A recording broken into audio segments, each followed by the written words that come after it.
ಈಗ ತಾನೇ ಕಾಂತಾರ ಸಿನಿಮಾ ನೋಡ್ಕೊಂಡ್ ಬಂದೆ. ಈ ವಿಡಿಯೋನ ನನಗೆ ಎಕ್ಸೈಟ್ಮೆಂಟ್ ತಡೆಯಕ್ಕಾಗಲಾರ್ದೆ ಈ ವಿಡಿಯೋ ಮಾಡ್ತಿದೀನಿ. ಟು ಬಿ ಆನೆಸ್ಟ್ ಆಗಿ ಹೇಳ್ತೀನಿ, ನೀವೇನ್ ಕಾಂತಾರ 1 ಅಂದ್ರೆ ಕಾಂತಾರ ಫಸ್ಟ್ ಭಾಗ ನೋಡಿದಾಗ ಆ ಕ್ಲೈಮ್ಯಾಕ್ಸ್ ನೋಡಿದ್ರಲ್ಲ, ಅದ್ರ 10 ಪಟ್ಟು ಐತೆ ಈ ಕ್ಲೈಮ್ಯಾಕ್ಸ್. ಅಂದ್ರೆ ನೀವು ಇಮ್ಯಾಜಿನ್ ಮಾಡ್ಕೊಳಕ್ ಆಗಲ್ಲ ರಿಷಬ್ ಶೆಟ್ಟಿ ಸರ್ ಈ ತರ ಎಲ್ಲ ಆಕ್ಟ್ ಮಾಡ್ತಾರೆ ಅಂತ.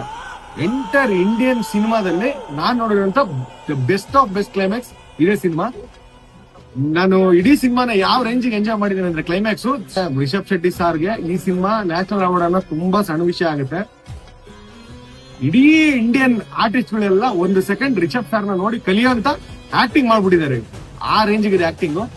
ಸೊ ಒಂದು ವರ್ಲ್ಡ್ ಹೇಳ್ಬೇಕಂದ್ರೆ ಕಾಂತಾರ ಚಾಪ್ಟರ್ 1 ಎಕ್ಸ್ಟ್ರಾರ್ಡಿನರಿ ಸಿನಿಮಾ. ನಾವೇನು ಈಗ ಉಗ್ರಾವತಾರ ನರಸಿಂಹ ನೋಡ್ಬಿಟ್ಟು ಒಂದು ಡಿವೈನ್ ಫೀಲ್ ಆಗಿದ್ವಲ್ಲ, ಇದು ಆಕ್ಚುಲಿ ನಮ್ಮ ಒಂದು ದೈವ ಹೆಂಗಿದೆ ಅಂತ ಒಂದು ಡಿವೈನ್ ಫೀಲ್ ಮಾಡಿಸ್ತಾರೆ.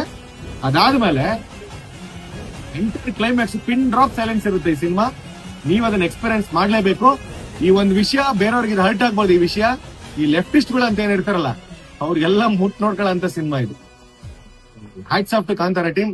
ಮಸ್ಟ್ ವಾಚ್ ಸಿನಿಮಾ ಇದು, ಎಲ್ಲರೂ ನೋಡ್ಲೇಬೇಕು. All the best.